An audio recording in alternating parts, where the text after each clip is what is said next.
Tuding akidah penyebab radikalisme, Gus Yassin, Said Akhil tak sadar secara langsung menantang Allah. Sebenarnya Allah tidak ada. Tidak ada Tuhan kecuali aku. Sekarang saya tanya, Allah ada nggak? Mana dalilnya? Quran nggak ada itu. Coba, ente baru tahu kan, baru dengar kan? Mengajinya cuma muka nakir terus. Berarti dia sudah menghina semua Nabi dan Rasulullah. Nauzubillah ini Pak. Ini profesor Pak, pakar Quran ini. Ini boleh kita umbar namanya agar orang menjauhinya, mengabaikan fatwanya, tidak membaca tulisannya, menghinakan dia. Jadi kita boleh menghina orang kalau dia menghina agama. Sama, Kristen, Quran sama, anunya sama, kitab sucinya tuh nilainya sama, manusianya kok yang nggak sama kadang-kadang. Itu bukan jalan orang mukmin, bukan jalan Rasul, bukan ucapan orang-orang soleh. Dia nyeleneh dari dulu Abdul Sirat, makanya terpilih dengan dari ketua PBNU. Barang siapa yang menyimpang dari agama Allah dan Rasul setelah jelas kebenaran baginya, lihat kok, kami biarkan dia leluasa menyebarkan kesesatan itu. Metro TV mengangkat, Kompas memberitakan, media-media kafir sepakat dan senang. Tapi apa kata Allah? Reaksi keras muncul atas pernyataan Ketua Pengurus Besar Nahdlatul Ulama Said Akhil Siraj saat meminta dosen agama di Fakultas Umum tingkat universitas untuk tidak terlalu banyak mengajarkan akidah dan syariah karena dapat meningkatkan resiko peningkatan radikalisme. Ketua Harian Pergerakan Penganut Hittah Nadliyah Cecep Muhammad Yasin mengatakan, akidah tidak ada urusannya dengan radikalisme, sebab akidah merupakan pondasi iman umat Islam. Masa Ketua PBNU tidak paham kalau akidah adalah pondasi iman? Ibarat rumah, kalau pondasinya tidak kokoh, jelas rumahnya rapuh dan membahayakan penghuninya.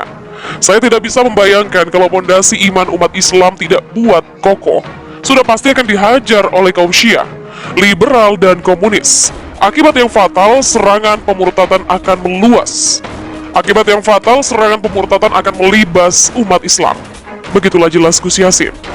Gus Yassin juga mengkhawatirkan tudingan SAS terkait pelaku kejahatan teroris dengan Wahabi dan Salafi. Secara tidak langsung, hal itu juga menyudutkan umat Islam. Sekarang, SAS menghubungkan akidah dengan radikalisme. Pertanyaan saya, apa beliau, Kiai Haji SAS, tidak menyadari pernyataan atau tuduhan beliau perihal akidah yang menyebabkan radikalisme secara langsung menantang Allah Subhanahu wa Ta'ala dengan menuduh Rasulullah dan para sahabat sampai para habaib, para kiai dan para ulama yang berdakwah untuk memperkuat akidah umat Islam. Gus Yassin juga mengkhawatirkan tudingan SAS terkait pelaku kejahatan teroris dengan Wahabi dan Salafi. Secara tidak langsung, hal itu juga menyudutkan umat Islam dan sekarang SAS menghubungkan akidah dengan radikalisme. Pertanyaan saya, apa beliau, Kiai Haji SAS, tidak menyadari pernyataan atau tuduhan beliau perihal akidah yang menyebabkan radikalisme ini secara langsung menantang Allah dengan menuduh Rasulullah dan para sahabat sampai para habaib, para kiai dan para ulama yang berdakwah untuk memperkuat akidah umat Islam adalah penyebab radikalisme. Begitulah tegasnya. Ditambahkan Gus Yassin, tuduhan radikalisme disebabkan akidah tidak mendasar. Hanya orang Syiah, komunis, dan liberal yang tidak menghendaki akidah umat Islam itu kuat. Sebelumnya dalam sebuah diskusi daring pada Senin lalu, SAS mengatakan bahwa dosen agama yang bukan fakultas agama tidak usah mengajarkan akidah. Tidak usah banyak-banyak bincang akidah dan syariah, cukup 2 kali pertemuan, rukun iman dan rukun Islam. Kecuali usuluddin, kecuali fikih dan tafsir hadis, itu terserah, itu harus mendalam. Tapi kalau dosen yang mengajar di fakultas umum, teknik, hukum misalkan, gak usah banyak-banyak tentang akidah dan syariah, cukup 2 kali. Begitulah tuturnya. Imam Besar Masjid New York meradang, sebut pemikiran Ketum PBNU sudah gila. Imam Besar Masjid Islamic Center New York, Amerika Serikat, Imam Syamsi Ali meradang dengan pernyataan Ketua Umum PBNU Said Akhil Siraj. Dia sampai menyebut pemikiran Ketua PBNU itu gila.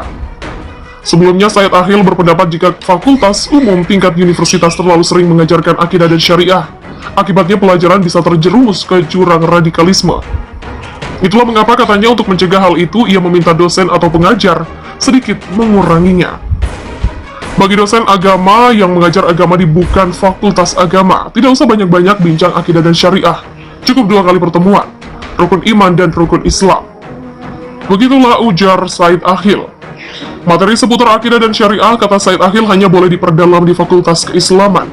Sebab jika di luar itu, pelajaran dikhawatirkan tak memiliki cukup bekal untuk menyaring mana yang baik dan mana yang sebenarnya kurang baik. Kecuali jurusan usuluddin. Kecuali jurusan fikih atau tafsir hadis. Itu terserah, harus mendalam. Tapi kalau dosen yang mengajar di fakultas yang umum, teknik, hukum misalnya, nggak usah banyak-banyak tentang akidah dan syariah, cukup 2 kali. Said Akil kembali mengingatkan jika materi tersebut diajarkan di fakultas umum di mana tak semua pelajaran memiliki bekal keislaman yang cukup, maka radikalisme mungkin saja bisa tumbuh. Hal itu yang kemudian membuatnya khawatir. Imam besar Masjid Islamic Center New York, Imam Syamsi Ali menyebut cara berpikir Said Akil cenderung kontra atau bertentangan dengan logika manusia. Sebab, katanya bagaimana mungkin pelajaran akidah justru membuat orang kehilangan akidah. Lebih jauh, ia sekali lagi menegaskan pernyataan Said Akil sama sekali tak logis. Bahkan ia mengaku tak sanggup memahaminya. Reaksi keras muncul atas pernyataan Ketua Pengurus Besar Nahdlatul Ulama Said Akil Siraj saat meminta dosen agama di Fakultas Umum tingkat universitas untuk tidak terlalu banyak mengajarkan akidah dan syariah karena dapat meningkatkan resiko peningkatan radikalisme. Ketua Harian Pergerakan Penganut Hittah Nahliyah Cecep Muhammad Yasin mengatakan, akidah tidak ada urusannya dengan radikalisme, sebab akidah merupakan pondasi iman umat Islam. Masa Ketum PBNU tidak paham kalau akidah adalah pondasi iman? Ibarat rumah, kalau pondasinya tidak kokoh, jelas rumahnya rapuh dan membahayakan penghuninya. Saya tidak bisa membayangkan kalau pondasi iman umat Islam tidak kuat kokoh, sudah pasti akan dihajar oleh kaum Syiah, liberal, dan komunis. Akibat yang fatal, serangan pemurtatan akan meluas. Akibat yang fatal, serangan pemurtatan akan melibas umat Islam. Begitulah jelas Gus Yasin. Gus Yasin juga mengkhawatirkan tudingan SAS terkait pelaku kejahatan teroris dengan Wahabi dan Salafi. Secara tidak langsung, hal itu juga menyudutkan umat Islam. Sekarang, SAS menghubungkan akidah dengan radikalisme.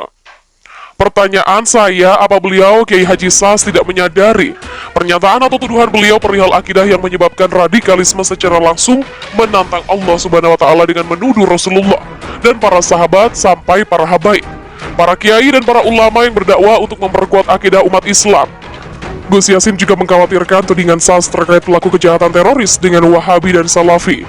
Secara tidak langsung, hal itu juga menyudutkan umat Islam dan sekarang SAS menghubungkan akidah dengan radikalisme. Pertanyaan saya, apa beliau, Kiai Haji SAS, tidak menyadari pernyataan atau tuduhan beliau perihal akidah yang menyebabkan radikalisme ini secara langsung menantang Allah dengan menuduh Rasulullah dan para sahabat sampai para habaib, para kiai dan para ulama yang berdakwah untuk memperkuat akidah umat Islam adalah penyebab radikalisme. Begitulah tegasnya. Ditambahkan Gus Yasin, tuduhan radikalisme disebabkan akidah tidak mendasar. Hanya orang Syiah, komunis, dan liberal yang tidak menghendaki akidah umat Islam itu kuat. Sebelumnya dalam sebuah diskusi daring pada Senin lalu, SAS mengatakan bahwa dosen agama yang bukan fakultas agama tidak usah mengajarkan akidah. Tidak usah banyak-banyak bincang akidah dan syariah, cukup 2 kali pertemuan, rukun iman dan rukun Islam. Kecuali usuluddin, kecuali fikih dan tafsir hadis, itu terserah, itu harus mendalam. Tapi kalau dosen yang mengajar di fakultas umum, teknik, hukum misalkan, nggak usah banyak-banyak tentang akidah dan syariah, cukup 2 kali. Begitulah tuturnya. Imam besar Masjid New York meradang, sebut pemikiran Ketum PBNU sudah gila. Imam besar Masjid Islamic Center New York, Amerika Serikat, Imam Syamsi Ali meradang dengan pernyataan Ketua Umum PBNU Said Akil Siraj. Ia sampai menyebut pemikiran Ketua PBNU itu gila. Sebelumnya, Said Akil berpendapat jika fakultas umum tingkat universitas terlalu sering mengajarkan akidah dan syariah, akibatnya pelajaran bisa terjerumus ke jurang radikalisme. Itulah mengapa katanya untuk mencegah hal itu, ia meminta dosen atau pengajar sedikit menguranginya.